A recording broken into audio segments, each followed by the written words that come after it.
बिस्मिल्लाहिर्रहमानिर्रहीम। अस्सलाम वालेकुम नाज़रीन, मैं हूं इरफान हाशमी और आपको प्रोग्राम में खुश आमदीद कहता हूं। तारीफ़ ही उस रब्बुल इज़्ज़त के लिए जिसकी तरफ हम सबको लौट कर जाना है और जिसके हुजूर हम सबको एक दिन पेश किया जाएगा। दोस्तों, खबर ये है कि इतवार के दिन पेशावर हाई कोर्ट खुलती है और एक जज गैर आइनी गैर कानूनी फैसला सादिर करता है। स्पीकर ने आज कोरम की निशानदही के बाद इजलास को मुलतवी किया, मगर कुछ लोग पहुंच गए एक ख़त लिखकर जो चीफ जस्टिस थे पेशावर हाई कोर्ट के उनके पास, और फिर उन्होंने एक हुक्म सादिर करते हुए गवर्नर साहब से दरख्वास्त की कि वो मखसूस नशिस्तों पर जो अरकान असम्बली हैं इनका आप हल्फ लें। खबर के मुताबिक इलेक्शन कमीशन ने एक ख़त लिखा और ये ख़त था जी chief justice Peshawar high court को। केपी असम्बली के मेंबरान के हल्फ में जानबूझकर ताख़ीर की जा रही है और chief justice Peshawar high court मामले की हसासियत को मद्देनजर रखते हुए फौरी तौर पर हल्फ लेने के लिए बंदा नामजद करें। ये वो मुल्क है जहां पर तकरीबन 9 से 10 माह मखसूस नशिस्तों का केस जो था वो सुप्रीम कोर्ट ऑफ पाकिस्तान के जजेस की तरफ से जिस तरह से हुक्म सादिर किया गया उस पर अमल नहीं होता और एक नज़रसानी अपील की तैयारी की जाती है। और सुप्रीम कोर्ट ऑफ पाकिस्तान में जब तक अपनी मर्जी के जजेस नहीं आ गए और अपनी मर्जी का फैसला इन्होंने हासिल नहीं कर लिया, जो इलेक्शन कमीशन है वो किसी भी फैसले पर अमल दरामद नहीं करता। उस वक्त आपको मामले की हसासियत क्या याद नहीं थी? उमर बंदयाल ने इस मुल्क के अंदर इलेक्शन करवाने की बात की, क्या उस वक्त इलेक्शन कमीशन को मामले की हसासियत याद नहीं थी? इस मुल्क के अंदर intra party elections Pakistan Tehreek Insaf के अलावा जितनी भी जमातों ने करवाए, आपने बगैर किसी तस्दीक के, बगैर किसी बंदे को भेजे हुए, बगैर किसी इंक्वायरी के, बगैर किसी बोर्ड के आपने उन तमाम इंट्रा पार्टी इलेक्शंस को कबूल किया। क्या उस वक्त मामले की हसासियत आपको मालूम नहीं थी? एक ऐसी हुकूमत जो निगरान हुकूमत आपने पंजाब के ऊपर काबिज करवा दी, क्या उस वक्त आपको मामले की हसासियत का इल्म नहीं था? लेकिन आज वो ये कहते हैं कि मामले की हसासियत को समझें और फौरी तौर पर जो गवर्नर केपी के हैं फैसल करीम कुंडी, इनको इख्तियार दिया जाए, इनको आप हुक्म दें कि वो मखसूस नशिस्तों के ऊपर जो अराकीन हैं इनसे आप हलफ ले लें। तो election commission of Pakistan B team बनकर खेल रहा था, लेकिन आज इन्होंने ए टीम का किरदार अदा किया, पाकिस्तान की इस्टेब्लिशमेंट का। और दूसरी तरफ से जो पेशावर हाई कोर्ट का चीफ जस्टिस है उसने भी गैर आइनी गैर कानूनी किस्म का एक फैसला जो है वो जारी किया। खत के जवाब में चीफ जस्टिस ने गवर्नर को नामजद किया और ऑर्डर जारी करते हुए ये जो हल्फ है, जो अब खबर आ रही है गवर्नर हाउस केपी में इन तमाम लोगों से हल्फ जो है वो ले लिया गया।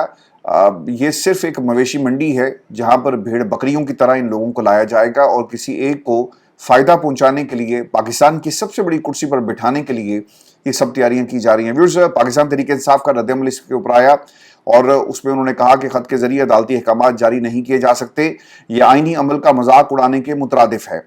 चीफ जस्टिस ना तो कोई दरखास्त सुन रहे थे और ना ही अदालती हैसियत से अमल कर रहे थे, फिर भी उन्होंने गवर्नर को आर्टिकल 255 के तहत अमल करने की हिदायत दी। ये कोई इंतजामी सवाबदीद नहीं बल्कि एक सरीहन आईनी खिलाफ वर्जी है। अब पाकिस्तान तहरीक इंसाफ इस खत का जवाब और रद्द-ए-अमल देकर क्या खामोश बैठ जाएगी? आपको एहतजाज करना चाहिए और पेशावर हाई कोर्ट के चीफ जस्टिस के खिलाफ ये एहतजाज होना चाहिए कि जब पाकिस्तान के अंदर जस्टिस मंसूर खत लिखते हैं कमेटी के मेंबरान को तो उनकी बात को सुना नहीं जाता। इससे पहले मुतादिद दफा कमेटी बनाई गई और जस्टिस मंसूर और उनके साथी जजेस बार बार ये सवाल करते रहे कि जब तक 26वीं तरमीम के खिलाफ जो आईनी दरखास्तें हैं आप इनको सुन नहीं लेते, इस पर फैसला नहीं कर लेते, आप आईनी बेंच को काम करने से रोक दें। लेकिन कभी भी ऐसा नहीं हुआ। तो उस वक्त जो आइन को पामाल किया गया और जिस तरह से इलेक्शन कमीशन के कहने के ऊपर पूरी अदालत जो है वो हरकत में आती है, क्या उस वक्त आपको मामले की हसासियत का एहसास नहीं था? लेकिन आज मामले की हसासियत ये है कि एक जज इतवार के दिन, छुट्टी वाले दिन, इलेक्शन कमीशन ऑफ पाकिस्तान के खत का इंतजार करता है और खत अभी पहुंचा भी नहीं और उसने ये हुक्म सादिर कर दिया। और दूसरी तरफ खैबर पख्तूनख्वा का जो गवर्नर है, जो एक तरह से एक प्रॉक्सी है पाकिस्तान पीपल्स पार्टी की और कुछ और लोगों की, वो भी आपको हल्फ लेता हुआ नजर आएगा। व्यूअर्स, सेनेट इलेक्शन की सूरत हाल क्या है इसकी तफसील भी मैं आपके साथ शेयर कर दूं और कुछ इससे पहले भी हकाइक मैंने आपके सामने रखे थे। इरफान सलीम साहब ने इस हवाले से क्या कहा, वो ये कहते हैं जी कि मैं बैरिस्टर सैफ का नाम भी लेना नहीं चाहता। इसका इमरान खान के नजरिए और तहरीक इंसाफ की पॉलिसी और मंशूर से कोई ताल्लुक नहीं। इमरान खान के नजरिए के तहफ़्फ़ुज़ के लिए खड़े हैं। सेनेट इलेक्शन में حصہ لیں گے، اراکین اپنے ضمیر کے مطابق فیصلہ کریں۔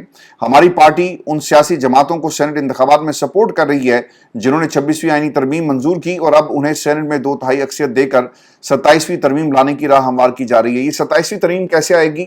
یاد رکھیے گا جو ڈیولپمنٹس امریکہ میں ہو رہی ہیں اور جس طرح سے دورے کیے جا رہے ہیں، اس سے لگتا ویورز یہ ہے اور اسیسمنٹ یہ ہے، امریکہ میں اگر آپ دوستوں سے بات کریں تو یہ بتاتے ہیں کہ شاید پاکستان کی اسٹیبلشمنٹ سب سے بڑی کرسی پر بیٹھنے کی خواہش رکھتی ہے اور پورے نظام کو آپ نے کنٹرول کیا، الیکشن کمیشن کو کنٹرول کیا، پاکستان میں جمہوریت کا تو خیر آپ نے قتل ویسے ہی کر دیا، لیکن اب جو بڑی کرسی پر بیٹھ کر وہ تمام فیصلے جو امریکہ آپ سے کروانا چاہتا ہے، اب وہ فیصلے آپ سے کروائے جائیں گے، اس لیے دورے ہو رہے ہیں۔ 27ویں ترمیم لانے کے لیے راہ ہموار کیسے کی گئی؟ 2/3 اکثریت جب آپ 26ویں ترمیم آئی تھی نا تو آپ کو یاد ہوگا کہ مولانا کے گھر رونق لگی ہوئی تھی، لائم لائٹ میں وہ آپ کو نظر آئے، لیکن اب اس صورتحال سے بچنے کے لیے، مولانا کا راستہ صاف کرنے کے لیے انہوں نے کیا کیا کہ یہ 2/3 اکثریت پہ نمبرز پورے کریں گے and then they don't have to rely on مولانا اور anybody else، اس لیے یہ کام جو ہے وہ کیا جا رہا ہے۔ علی بن گھنٹا پور کا جی اس کے اوپر رد عمل آیا، یہ بھی سن لیں۔ اور علی بن گھنٹا پور پاکستان تحریک انصاف میں وہ پراکسی ہے جس نے پوری جماعت کو سبوتاج اور ان کی تحریک کو سبوتاج کرنے کی ایک ایسی گھنونی سازش کی ہے۔ عمران خان کو اگر اخبار پچھلے 3-4 ہفتوں میں ان تک پہنچتا اور جو ان کے بیانات چھپ رہے ہیں علی بن گھنٹا پور کے، تو یقیناً وہ آج فیصلہ کر چکے ہوتے اور تحریک دم اعتماد علی بن گھنٹا پور کے خلاف بہت پہلے آ چکی ہوتی اور عمران خان نے یہ حکم دے دینا تھا۔ ویورز، علی بن گھنٹا پور کا رد عمل آیا۔ علی بن گھنٹا پور نے کہا کہ اپوزیشن اور حکومت کے درمیان دھوکہ دہی نہیں ہوگی۔ ہارس ٹریڈنگ کو ڈونکی ٹریڈنگ کہتا ہوں۔ گھوڑا ایک بڑا قابل عزت جانور ہے، میں خود گھوڑوں کا بہت شوقین ہوں، دیکھا جائے تو گدھا بھی خدمت کرنے والا جانور ہے۔ تو سر ویسے آپ بھی خدمت اچھی کر رہے ہیں اور بہت زبردست خدمت کر رہے ہیں، آپ نے بالکل ٹھیک کہا، گھوڑا ایک مقدس جانور ہے، لیکن گدھے اور کھچر اور گھوڑے میں پاکستان کی عوام کو یقیناً جو فرق ہے وہ اب نظر آ رہا ہے، اور کون کہاں سٹینڈ کرتا ہے یہ بھی پاکستان کی عوام خوب جانتی ہے۔ ویورز، سینٹ میں خرید و فروخت کے حوالے سے علی من یہ کہتے ہیں جی کہ اس سے بھی گھٹیا کام ہے، فیصلہ کیا کہ سینٹ میں خرید و فروخت نہیں ہونی چاہیے، صوبے کی تاریخ میں پہلی بار اتنا اچھا فیصلہ ہو رہا ہے۔ اپوزیشن سے اتحاد صرف سینٹ انتخابات تک ہے، اپوزیشن کے ساتھ پہلے 8 اور 3 کے فارمولے پر اتفاق تھا۔ اچھا، اب ناراض جو امیدوار ہیں ان کے خلاف پارٹی کارروائی کرتی یا نہیں کرتی؟ انہوں نے کہا جی کارروائی کریں گے، عمران خان کے فیصلے کی نفی عمران خان کی نفی ہے، ہمارے امیدواروں کی جانب سے کاغذات واپس نہ لینے سے ہمیں نقصان ہوا، اب ہمیں 6 اور اپوزیشن کو 5 نشستیں ملیں گی، جو بھی ہو رہا ہے وہ عمران خان کے احکامات پر ہو رہا ہے۔ بالکل ٹھیک ہے جی، اگر آپ یہ سب کچھ ہو رہا ہے تو یہ بھی قوم کو ضرور بتا دیں کہ جو اس وقت ناراض اراکین ہیں وہ مسلسل یہ بات آپ کو کہتے ہوئے نظر آئیں گے کہ لیٹ دا پیپل ڈیسائیڈ، اور جو سچویشن ہے اس وقت آپ کے سامنے کہ لوگ انتخاب میں جا رہے ہیں نا جی، پتہ لگ جائے گا کہ عمران خان کا سچا سپاہی کون ہے اور کہاں سٹینڈ کرتے ہیں۔ جن لوگوں نے عمران خان کو جیل میں ڈال دیا، جن لوگوں نے عمران خان کے نظریے کو تہس نہس کرنے کی کوشش کی اور عمران خان کو ہمیشہ جیل میں رکھنا چاہتے ہیں، آج علی من گھنٹا پور ان کے ساتھ اتحاد کر کے کہتے ہیں اگر یہ اتحاد ہونا تھا تو 8 فروری کو بہترین آپ کے پاس ٹائم تھا کہ آپ پاکستان کی اسٹیبلشمنٹ سے ہاتھ ملاتے، آپ پاکستان پیپلز پارٹی سے ہاتھ ملاتے اور سیاست کرتے، لیکن عمران خان نے کبھی بھی ایسی سیاست نہیں کی، بلکہ عمران خان جیل میں یہ قید کاٹ رہے ہیں اس لیے کہ ان چوروں، لٹیروں، ڈاکوؤں کے ساتھ جو حکومت میں بعض دفعہ ہوتے ہیں اور بعض دفعہ آپ کو حکومت کے پیچھے نظر آتے ہیں، آپ ان کے ساتھ ہاتھ ملا لیتے، لیکن عمران خان نے ایسا نہیں کیا۔ میں بھی آپ کو ایک خبر اور بھی دے دوں، اور یہ خبر یہ ہے 9 مئی کے کیسز کے حوالے سے، اور آج لاہور میں جی پریس کانفرنس ہوئی ہے اور اس حوالے سے لطیف کھوسا، انتظار پنجوتا صاحب موجود تھے۔ انہوں نے کیا کہا؟ وہ یہ کہتے ہیں جی کہ شیخ مجیب الرحمان کو عدالت میں پیش کیا گیا تو اسے جج کو منہ پر کہا کہ I am the prime minister and you are the traitor, چونکہ شیخ مجیب کو عوام نے منتخب کیا تھا، اور عمران خان بھی آج اسی طرح کہہ سکتے ہیں کہ I am the prime minister. اور انتظار پنجوتا نے کہا کہ ڈالا میں رات 12 بجے تک سماعتیں ہوئی، اب لاہور میں بھی رات 11 بجے تک سماعتیں ہو رہی ہیں۔ میں پروسیکیوشن سے پوچھتا ہوں کہ کس بات کی جلدی ہے؟ آپ کو ہمیں خدشہ ہے کہ وہی غلطیاں دہرائی جا رہی ہیں تاکہ جلد سے جلد سزائیں سنائی جائیں، اور ہمیں انصاف ہوتا ہوا نظر نہیں آ رہا۔ 9 مئی کے بعد 2 قسم کی پروسیکیوشن کی گئی، ایک ٹی وی والی پروسیکیوشن تھی، جو پی ٹی آئی چھوڑ کر چلے گئے ان کو عام معافی دے دی گئی، دوسرے وہ جنہوں نے پی ٹی آئی چھوڑنے اور عمران خان کا ساتھ چھوڑنے سے انکار کیا، ان کے خلاف تمام جھوٹے کیس آج تک چل رہے ہیں۔ 2 مرکزی گواہ تھے، دونوں کی گواہی جھوٹی ثابت ہو چکی ہے اور تفتیشی آج تک زمان پاک نہیں گیا، ہم انصاف کا مطالبہ کرتے ہیں۔ یہ جو پورا کیس ہے نا 9 مئی کا، आपसे कुछ ही देर पहले मेरी शाकिर रवान से बात हो रही थी और मुझे शाकिर रवान ने ये बताया कि जब हमने इस केस को रिपोर्ट करना शुरू किया कोट लखपत जेल से, तो हमारी एंट्री के ऊपर पाबंदी लगा दी गई। और फिर आपको याद होगा कि एक वर्कर की जब मौत हुई और जिन हालात के अंदर हुई और इसे रिपोर्ट किया गया, तो जज साहब गुस्से में आ गए, क्योंकि उनके कुछ ऐसे अहकामात थे कि उसको पेश करो और उसका बयान जो है वो रिकॉर्ड करवाया जाए। तो उसके बाद ये पूरा सिलसिला जो है उसे रोक दिया गया और मीडिया को उस तरह से एक्सेस नहीं दिया गया। जितना आप इसको लोगों के सामने रखेंगे, आज भी खोसा साहब ने ये बात कही है कि अगर ये लाइव स्ट्रीमिंग हो रही होती इस अदालत की, तो दुनिया को पता चलता कि कितने लकूनस हैं, डिस्क्रिपेंसीज हैं इस केस के अंदर।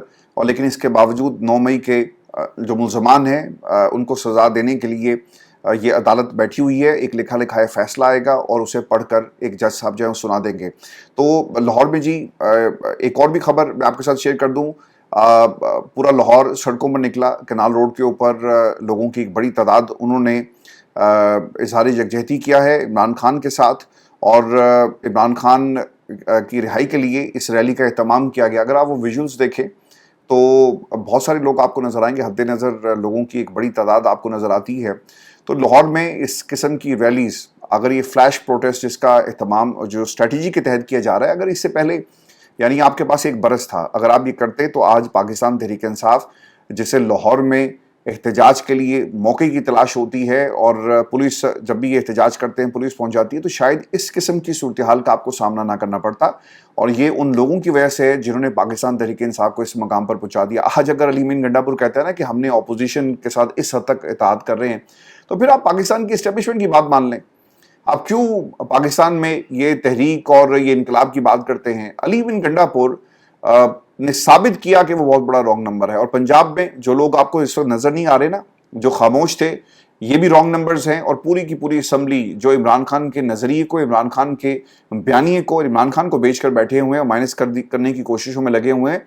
अगर ये पहले दिन से एहतजाज करते तो आज पंजाब उस तरह से वाइब्रेंट आपको नजर आता है जो मनाजिर हमने 26 नवंबर को केपी से चलने वाले काफिलों की शक्ल में देखे और इस्लामाबाद में उनको रोक लिया जाता है। तो ये सारे का सारा अगर इसे कहा जाए कि ये प्लान और साजिश इमरान खान के खिलाफ पहले दिन से पीटीआई के अंदर से लोग फैसिलिटेट कर रहे थे, तो दोस्तों ये बिल्कुल भी गलत नहीं होगा। और इस आखिर में आपको ये खबर दें, बलूचिस्तान से एक इंतहाई अफसोसनाक खबर, और पसंद की शादी करने वाले जोड़े को कबीले वालों ने अपने रस्म व रवाज की भेंट चढ़ा दिया। इसका इस्लाम से कोई ताल्लुक नहीं है। खुदा के लिए इस बात को समझे। नबी करीम सल्लल्लाहु अलैहि वसल्लम का जो लोग कलमा गो होने का दावा करते हैं, अगर आप उस वीडियो को देखें तो किस बहादुरी के साथ उस लड़की ने मौत को गले लगाया और जो आसपास दरिंदे मौजूद थे और जिस अंदाज में इन्हें मौत की नींद सुला दिया गया, इंसानियत भी शर्मा जाए। व्यूअर्स, रिपोर्ट के मुताबिक 1.5 साल पहले पसंद की शादी करने वाले जोड़े को कबीले वालों ने दावत पर बुलाया, यानी धोखा देकर,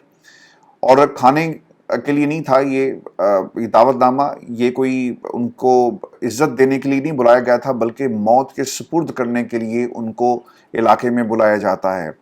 दोनों को ले जाकर एक मैदान में खड़ा कर दिया गया। पहले लड़के को गोली मारी गई, फिर बताया जाता है कि वहाँ पर जो लड़की खड़ी थी उसको गोलियों से छन्नी कर दिया जाता है। अगर आप उस वीडियो को देखें तो आपको पता चलेगा कि किस बहादुरी से इस लड़की ने मौत को सीने से लगाया और उसके चेहरे पर कोई मलाल नहीं था और वो पुरएतमाद कदमों से अपने उस निशान की तरफ जा रही थी जहां पर उसको इशारा किया गया कि तुम आगे बढ़ो और तुमने मुंह अपना जो है वो दूसरी तरफ कर लेना है, ताकि पीछे से डरपोक और ये बगैरत लोग जो हैं उस बच्ची को गोलियों से छन्नी कर सकें। अब वीडियो में क्या हुआ, जो अपनी मौत को सामने देखकर न रोई, न चीखी, न चलाई और ये कहते हुए आगे बढ़ी। अब उसने जिस जुबान में कहा है, मैं वो अल्फाज तो नहीं वो दोहरा सकता, लेकिन उसका तर्जमा जो हुआ वो मैं आपके सामने रख देता हूँ। यानी सिर्फ गोली की इजाज़त है, मेरे जिस्म को हाथ मत लगाना। तो उसकी पाक दामनी, यानी अगर किसी ने पसंद की शादी की, इस्लाम आपको इस बात की इजाज़त देता है और आप ये जो रस्म रवाज आपने बनाए हुए, इसका इस्लाम से कोई ताल्लुक नहीं है, ये आपकी अपनी सोच होगी। इस्लाम आपको इस बात की इजाज़त देता है और कहा गया, हुक्म हुआ कि पसंद नापसंद को जांच लो, पहचान लो और पूछ लो अपने बच्चों से। लेकिन यहाँ पर क्या हो रहा है कि पसंद की शादी करने पर आपने दोनों को मौत की नींद जो है वो हमेशा के लिए सुला दिया। इसके बाद इसके साथ ही मर्द को भी गोलियां मार दी गई और दोनों को जरगे ने मारने का हुक्म सुनाया। अंदाज़ा है कि ये वाक़या कहाँ का, मैं आपको शेयर कर देता हूँ। जो वीडियोस के बाद एक सिलसिला सोशल मीडिया पे शुरू हो गया, लोगों ने कमेंट किए और फिर रऊफ क्लासा ने इस हवाले से एक स्टेटमेंट भी जारी किया, यानी उन्होंने इन्वेस्टिगेट किया है और जो सीएम बलूचिस्तान है उनसे रब्ता हुआ, उनका मैसेज आया, क्या था ये मैं आपको बता देता हूँ। वाक़या जी कोयटा के नवाब में पहाड़ी इलाके मारवाड़ या डेगारी में पेश आया। तमाम मुतलका पुलिस थाने का कहना है कि इस इलाके में ऐसा कोई वाक़या रिपोर्ट नहीं हुआ। अच्छा, मैं आपको ना इस इलाके की हकीकत बता दूं कि यहाँ पर जब आप बीएलए के हवाले से बात करते हैं तो पुलिस कहती है कोई नहीं है यहाँ पे बीएलए, कोई ऐसा वाक़या नहीं है, कोई रिपोर्ट नहीं हुआ। अगर आप सहाफ़ियों से बात करें मकामी तो वो कहते हैं कि सर हमारा नाम ना आए, क्योंकि हर तरफ तो बीएलए वाले फिर रहे होते हैं और कभी भी हमें उठा कर ले जाएंगे। तो पुलिस एक गैरत के नाम पर जो कत्ल हुआ उसे छुपाने की कोशिश कर रही है। वीडियो में लोग और खातून बराहुई बोल रहे हैं। अब ये ज़ुबान कौन सी है, लोकल मकामी बोली है जी। वीडियो में एक मर्द को कहते हुए सुना जा सकता है कि खातून से कुरान पाक ले लो। रऊफ क्लासा ने रिपोर्ट किया जी कि मुझे जो इत्तला मिली है इसके मुताबिक बलूचिस्तान में कत्ल किए जाने वाली खातून और मर्द सनाउल्लाह को ईद से 3 दिन पहले कत्ल किया गया। इस खातून का ताल्लुक सतकजई कबीले से था, जबकि मर्द सनाउल्लाह का ताल्लुक सलमान कबीले से था। वो एक ही इलाके के रहायशी थे। दोनों कुछ अरसा कल अपना इलाका छोड़ गए थे और 40 दिन के बाद ईद से 3 दिन पहले अपने इलाके में वापस आए तो उन्हें पकड़कर मार दिया गया। अच्छा जी, जिहाना का ये बलूचिस्तान का कोई इलाका है जहाँ का ये का जिक्र कर रहे हैं। फिर उन्होंने कहा जी कि मुझे वज़ीर आला बलूचिस्तान सरफराज बुगटी ने बताया कि फ़ौरी तौर पर डीएसपी और एसएचओ को मौका वारदात पर भेज दिया गया कि वो सब मालूमात इकट्ठी करें कि कौन कौन से लोग इस कत्ल में शरीक थे। सरफराज बुगटी का कहना था कि कातलों के खिलाफ एफआईआर बलूचिस्तान हुकूमत की मुंदियत में दर्ज की जा रही है और वज़ीर आला का कहना ये भी है कि बहुत जल्द सब मुलज़मान को गिरफ्तार कर लिया जाएगा। मुलज़मान गिरफ्तार करें ना करें, लेकिन खुदा के लिए सही रास्ते पर चलें। ये नबी करीम सल्लल्लाहु अलैहि वसल्लम का बताया हुआ रास्ता नहीं है, ये इस्लाम का रास्ता नहीं है, इसका मजहब से कोई ताल्लुक नहीं है। ये आपकी अपनी रसूमात हैं, ये आपके अपने रवाज हैं, ये आपने जैसे गैरत का नाम दिया हुआ है ना, ये आपकी अपनी अना की जंग होगी, अपनी पसंद नापसंद है, इसका मजहब से कोई ताल्लुक नहीं है।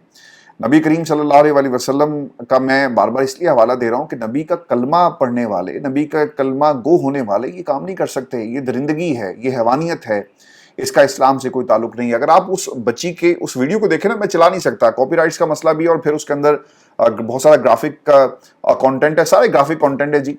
बड़ी बहादुरी के साथ एक लम्हे के लिए भी वो डगमगाई नहीं है। होता ना कि यार मुझे ये मारने लगे हैं और मैं थोड़ा रो लूँ, थोड़ा गिड़गिड़ाऊँ, वो दरख्वास्त करती, वो जान अपनी बख्शने की बात करती, लेकिन उसने ऐसा कुछ नहीं किया। एक एक कदम में आपको उसका हौसला नजर आता है कि वो किस तरह से उस निशान पर पहुंचती है जहां पर उसे मालूम था कि उसे अब गोली मार दी जाएगी। उसके हाथ में कुरान था, ये उसकी सच्चाई है। अगर उसने कुछ गलत किया होता, यानी पसंद की शादी, गैरत के नाम पर लोगों को कत्ल करते हो और यही तुम्हारी मर्दानगी है। व्यूअर्स, गलती किसकी है इसका फैसला आपने इस पर कमेंट ज़रूर करना है और पुलिस जो भी करेगी लेट्स सी। लेकिन बलूचिस्तान में लोगों को तालीम अगर नहीं देंगे तो फिर ये कुछ होगा ना। और ये जो जंगली कबीले वाले हैं जो अपनी पुरानी रवायात जिसको वो कहते हैं और अपना ट्रेडिशन जिसको इन्होंने नाम दे दिया, गैरत का नाम दे दिया, इसका मजहब से कोई ताल्लुक नहीं है। अगर तालीम हो तो आपको समझने का मौका मिले कि इस्लाम कहता क्या है। तो वो बलूचिस्तान जहाँ पर आज तक तरक्की नहीं आई, कुछ कबीले, कुछ सरदार, कुछ वडेरे और फिर पाकिस्तान की इस्टेब्लिशमेंट यहाँ पर मादनियात ढूंढती फिर रही है पिछले 78 वर्षों में। काश इन्होंने आवाम पर खर्च किया होता, आवाम पे इन्वेस्टमेंट की होती तो हमें ये वाक़या देखने को ना मिलते। और यकीनन ये जो हालात हैं ये तालीम ना होने की वजह से हैं, लोगों के पास रोज़गार ना होने की वजह से। वैसे ही हालात बहुत सारे पसमानदा हैं, लेकिन गैरत का ये जो आपने मामला बना लिया, सर इसका गैरत से कोई ताल्लुक नहीं, ये जहालत है। ये कोई गैरत नहीं है कि आप अपने बच्चों को मारना शुरू कर दें कि इन्होंने पसंद की शादी की है, बल्कि ये एक ऐसा फेल है, ये हैवानियत वाला फेल है जिसकी जितनी भी मजम्मत की जाए कम है। देखते हैं कि जी बलूचिस्तान की हुकूमत क्या कहती है। और ये हमारी आज की वीडियो थी, अपने कमेंट जरूर भेजिएगा, चैनल को सब्सक्राइब करना मत भूलें। इजाज़त दीजिए, अल्लाह ने के बाद।